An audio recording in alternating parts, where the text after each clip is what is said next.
suis déboussolée parce que je la reconnais pas.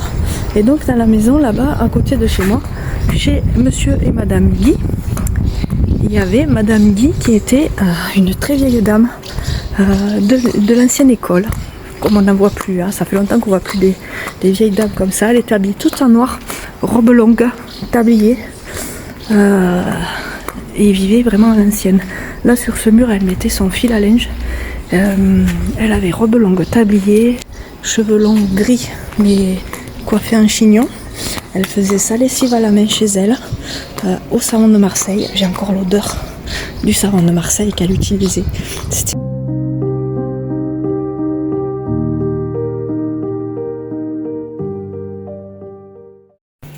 Et c'est précisément de là qu'est partie ma nouvelle énigme.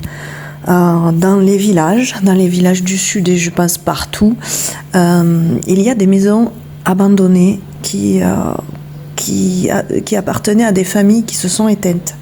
Et cette maison dont je vous ai mis la photo en fait partie. Et j'ai essayé de savoir à qui elle appartenait, depuis combien de temps elle était vide. Je suis partie de rien. Alors j'ai ressorti mon petit classeur de généalogie, c'est mon histoire familiale. Donc aujourd'hui c'est pas le sujet. Je me souvenais du prénom et du nom de famille des personnes qui habitaient là, le prénom du fils, parce que je ne connaissais pas les prénoms de la mère qui était... J'allais beaucoup chez les personnes âgées et c'était une des dames chez qui je passais pas mal de temps. Je ne savais rien d'elle, ni son prénom, j'appelais Madame Guy, ni sa date de naissance, ni son âge. Je ne savais rien d'elle. Donc, je suis extrêmement curieuse, surtout au niveau de l'histoire et de la généalogie. Je ne sais pas non plus s'ils sont enterrés au cimetière de Cuxac. Je ne les ai jamais vus. J'aurai d'autres recherches sur d'autres personnes dont je connais la tombe.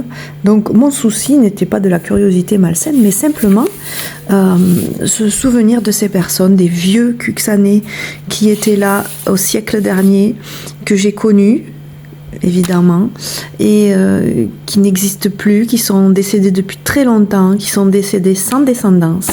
La maison est abandonnée, je comprends pas. Dont plus personne ne se souvient, à part évidemment moi. Ça rejoint ma passion des cimetières et de la généalogie, c'est le souvenir des personnes disparues. Voilà, donc je suis partie du prénom et du nom de famille du fils, donc que je connaissais. Je vais vous mettre des incrustations sur comment j'ai remonté la filière, parce que je vous le dis tout de suite, j'ai tout trouvé. Donc je me suis servi essentiellement, tout ça gratuitement évidemment, il est hors de question que je paye pour des sites de généalogie. Vous allez voir les prix, je vais vous mettre des incrustations. Comment dire, donc j'ai commencé par aller sur MyHeritage, où j'ai mon arbre généalogique perso, et j'ai fait simplement une recherche par le nom. Donc il y a une petite astuce au niveau de MyHeritage, si vous voulez y aller gratos, c'est une technique de rat. Il y a une période d'essai de 1 mois. C'est extrêmement cher, ne prenez pas l'abonnement, sauf si vous avez les moyens et l'envie, et vous avez 1 mois gratos d'essai pour faire vos recherches. Surtout, n'oubliez pas de dévalider le paiement, parce qu'au bout d'1 mois, ils vont vous saisir, non pas du tout, ils vont vous prélever et vous ne serez pas gagnant. C'est très cher. Donc on peut revenir comme ça régulièrement, faire des périodes d'essai. Ensuite, il y a les sites Généanet et Philae qui sont très intéressants. Le truc, c'est que les 3 se complètent. On va pas tout avoir sur un même site, donc c'est intéressant d'avoir les 3. Mais regardez les prix, c'est un sacré budget. Bon, après, une fois qu'on a payé, c'est 1 an. Voilà, si vous avez les moyens, vous pouvez. Mais moi, je n'en ai pas. Donc, ce que je fais, c'est que je cherche les premières informations sur ces sites qui facilitent vraiment la vie. Et ensuite, tout simplement, je m'en vais dans les archives départementales qui sont toutes en ligne, de tous les départements. Il y a très peu de départements qui sont pas en ligne. Et donc j'ai commencé par retrouver, je vais les appeler par leur prénom. Ça, c'est une autre recherche. Ça, c'est des autres vieux Cuxanais Donc j'ai tapé dans la barre de recherche le nom et le prénom de Fernand. J'ai trouvé qu'il était né le 28 juillet 1913. Donc je suis partie sur les archives départementales de l'Aude. Je suis allée sur les archives du village et j'ai cherché au 28 juillet 1913. J'ai trouvé évidemment son acte de naissance. Évidemment, je dis les noms parce que c'est des personnes décédées depuis longtemps, ça leur manque pas de respect du tout. Au contraire, j'honore leur mémoire. Même si avec ce monsieur, c'était pas vraiment mon ami parce que j'ai eu quelques conflits avec lui de voisinage. Un jour, il m'a jeté un seau d'eau. J'étais toute petite. Bon, on était très envahissants avec mes copines dans la rue, on vivait dans la rue. Donc, il y a des anecdotes. Bon, j'étais surtout amie avec sa mère. Donc, ce que j'ai cherché à savoir dans un premier temps, en trouvant son acte de naissance, c'est éventuellement de connaître, parce que des fois il y a des mentions, là il n'y a pas. Mais là, vous voyez, par exemple, sur cette personne, il y a toutes les mentions qui nous intéressent. Donc, il y a le mariage, la date du mariage, le lieu. Et là, ce monsieur est divorcé. Voilà. Et là, voilà. Et parfois, il y a la date de décès. Alors, on part de éventuellement, toujours de ces actes. Décès, naissance, mariage. Avant 1793, on a les registres paroissiaux qui rajoutent les baptêmes, mais je n'arrive pas à lire ces registres, c'est très compliqué. Et puis tout le monde n'y est pas. Donc j'ai trouvé son acte de naissance et donc par là même j'ai su l'identité de ses parents. Donc Paul Élie, cultivateur, 27 ans. Donc 27 ans, c'est dommage, des fois il y a la date de naissance exacte, mais parfois c'est juste un âge. Donc quand j'ai juste un âge, qu'est-ce que je fais? Eh bien je vais éplucher. Si je connais le lieu de naissance, je vais éplucher 3-4 années qui peuvent correspondre à l'âge. En général, je tombe juste. 27 ans, ça veut dire qu'il est né soit en 1886, soit en 1887. Donc, je vais éplucher ces deux registres. Mais là, c'était pas le père, parce que je ne l'ai pas connu. Que je cherchais, c'était la mère, parce que je voulais savoir son prénom. Donc, j'ai eu son prénom. Elle s'appelle Mélanie. Mélanie Canet.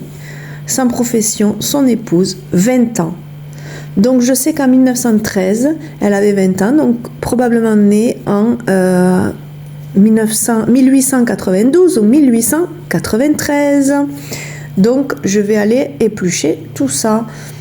Voilà, 20 ans, domicilié à cette commune, nanani, nanana. Après, on a les signatures de tout le monde, de l'adjoint au maire, voilà, tout ça. Donc, je pars de là. Déjà, j'ai l'identité complète du fils. Je sais qu'il est né le 28 juillet 1913 et je ne sais par quel truchement et sur quel site j'ai trouvé qu'il était décédé en 1993. Est-ce que je l'ai noté quelque part? Non, je ne l'ai pas noté, mais il est décédé en 1993, j'ignore à quelle date. Toujours est-il que ça me donne une indication très claire sur la date de l'abandon de la maison. Elle est vide depuis 1993, donc maintenant 33 ans.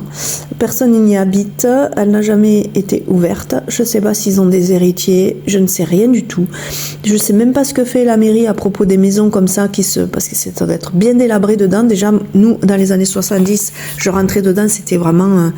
on se serait cru dans les années 1800, quoi. C'était une terre battue. Il y avait de l'électricité, oui, mais très très vétuste, des meubles très rudimentaires, c'était très très très très ancien. Donc j'ai continué ma recherche concernant Mélanie, mon amie de l'époque, et j'ai cherché à savoir quel âge elle avait. Donc j'ai retapé son nom dans les sites, je ne sais plus lequel, mais en tout cas, j'en suis venue à trouver que cette dame existait bel et bien, évidemment, puisque je la connais, et j'ai trouvé l'acte de mariage. Donc, ils se sont mariés le 27 juillet 1910 à Narbonne.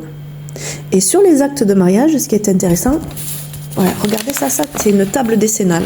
Et ça, c'est hyper intéressant d'en trouver parce que c'est rangé par ordre alphabétique et pas par date. Donc, il est très facile de retrouver le nom des gens qui se sont mariés cette année-là. Et c'est hyper facile après. Ça, c'est comme un sommaire et après, vous retrouvez l'acte à la date voulue. Donc, je suis partie au 27 juillet et souvent sur les actes de mariage, ce qui est intéressant, c'est que c'est très précis. Il y a la date de naissance des personnes et souvent, c'est l'occasion de retrouver aussi l'identité des parents. C'est comme ça que je suis remontée pour le mien, d'arbre généalogique. Le problème, c'est qu'il n'y a pas souvent la date de naissance des parents, même quasiment jamais. Donc, j'ai trouvé l'acte de mariage qui est ici. Vous n'allez pas réussir à trop lire, c'est un peu du déchiffrage. Donc, le mari s'appelait Paul-Élie, la femme s'appelait Mélanie. Donc, j'ai trouvé la date de naissance de Paul-Élie, qui est né le 5 juin 1886, donc je savais que c'était dans ces eaux-là, et j'ai trouvé la date de naissance de Mélanie, qui était née le 4 décembre 1892, donc j'ai connu des gens nés au 19e siècle, ce qui veut dire que en 82, quand je suis partie de là-bas, elle avait 90 ans, elle les faisait, hein, c'était vraiment quelqu'un de très très très âgé. Et du coup, de fil en aiguille, j'ai remonté juste la piste de la naissance de ces deux personnes. Donc j'ai les actes de naissance quelque part par là, puisque j'ai appris par là même que Mélanie était née à Marcorignan, un village à côté. Donc je suis partie sur les registres de Marcorignan. Donc voilà, j'ai trouvé... Je crois que c'est celle-là. Bon, j'arrive pas trop à lire parce que c'est petit. C'est sur cette page. Donc là, j'ai trouvé tout. Et je sais qu'elle est décédée en 1984, le 15 octobre 1984 à Narbonne. Donc ça veut dire qu'elle a été certainement conduite à l'hôpital et elle est décédée sur Narbonne. Ensuite, j'ai trouvé le mari. Parce que le mari, je ne l'ai jamais connu, donc j'en ai déduit qu'il était décédé longtemps avant que j'habite le quartier. Sauf que je suis curieuse, je voulais savoir quand est-ce qu'il était décédé, peut-être pendant les guerres, peut-être le fils était unique, c'était un fils unique, donc je me dis peut-être il est décédé très vite et il est peut-être décédé pendant la guerre de 14 ou une autre. Eh bien non, j'ai trouvé dans mon bazar l'acte de naissance de ce gentil monsieur qui s'appelle Paul-Élie. Je ne le retrouvais plus. Oui, il est là. Et donc, l'an 1886, le 7 juin, il est né. Et donc, je sais qu'il s'est marié et je ne sais plus où. C'est pas ici, mais j'ai trouvé qu'il était décédé en 1965 à Cuxac-Dode. Donc, j'en déduis qu'il est décédé probablement chez lui, dans la maison. Ouais, donc je suis quasiment sûre. Donc voilà, je vais vous mettre toutes les dates. Énigme élucidée. Et je ne sais pas du tout à qui appartient la maison. Mais si quelqu'un passe par là, qu'il entend le nom de ses ancêtres ou de quelqu'un de leur famille, peut-être cette maison est à vous. Et vous ne le savez pas, parce que ça commence vraiment à dater. Voilà. Donc après, moi j'aime bien lire les registres. Je lis les voisins de registres. C'est très impressionnant, je trouve, parce que on lit quand même des naissances de gens qui sont décédés. 100% de ces personnes sont décédées. Et là, je suis tombée sur ma prochaine énigme. Alors là, j'ai rien trouvé de plus, mais je vais chercher.